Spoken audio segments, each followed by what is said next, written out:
Ever seen a car in a ditch or wrapped around a tree on the side of the road? That's probably a road runoff crash. And believe it or not, they're more common and deadly than you might think. Let's break it down.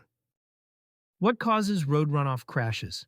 Here are some of the biggest reasons cars leave the road. Not paying attention. We're talking texting, fiddling with the radio, reaching for snacks, any little thing that takes your focus off the road. Speeding.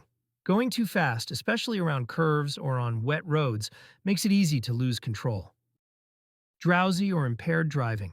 If you're sleepy, drunk, or on something that messes with your judgment or reflexes, you're at major risk. Sudden overcorrection. Ever panic and yank the wheel too hard? That quick move can send your car spinning or even flipping. Bad weather or road conditions. Rain, snow, ice, or crumbling shoulders. These conditions can send you off the pavement. Mechanical issues. Blown tire, failed brakes, or steering trouble.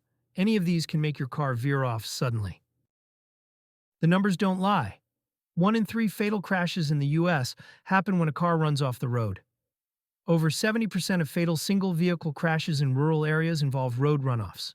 Younger drivers, under 25, and older adults, over 70, are most at risk.